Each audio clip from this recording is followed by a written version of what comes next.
Let's talk more about leverage. So what are other, besides working hard, besides going out and getting your own cut, what are other ways you would say people could get leverage?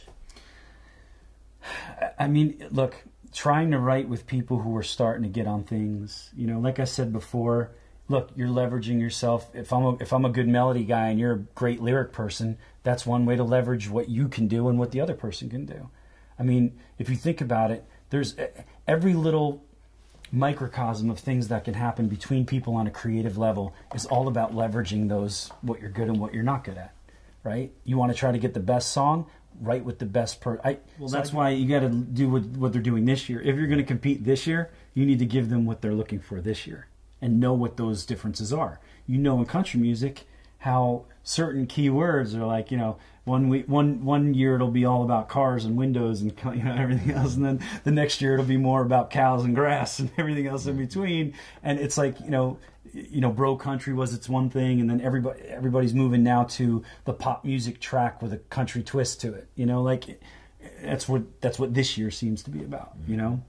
Because I know a lot of pop guys are coming into town and they're doing tracks and people are writing country songs over them.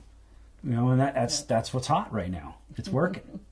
And it's knowing what the trends are and trying to stay up with the trend or trying to predict where it's going to go. Setting the trend. Yes. Another thing I hear you saying too is to be patient and don't necessarily jump at the first thing that comes your way, because if you jump when you don't have any leverage, then you're just going to have to take what they give you. Yeah. That's kind of what you're saying? Yeah. But if you're a little more patient and you really work hard and you wait until you get something going, then you got more leverage to get a co-pub or get a better deal. But I look at the internet as a phenomenal place to display your talent. The world will tell you if it's great. If it's that great, you'll get fans, you'll get people following you. They'll tell you if it's great. If it sucks, nobody's going to like it. It's just your validation is right in front of your face to show the world, And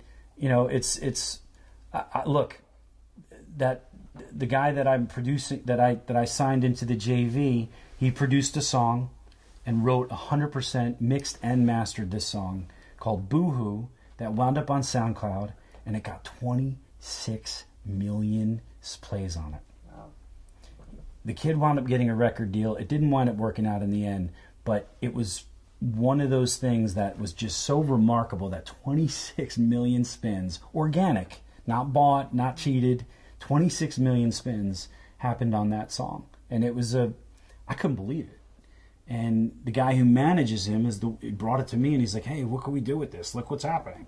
So, and at that time there was only about 4 million spins. So I was like, wow, that's insane. And it got 26 million spins. Wow. So it's just looking for those little things that stand out amongst everything else that's out there.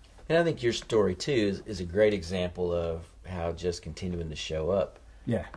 If you continue to show up and you put yourself in the best place you can be, if you're at the best party you can be at that night, then you might have an opportunity. Or if you go to a show where somebody great's performing, then you might meet somebody that came to see them. Absolutely. That kind of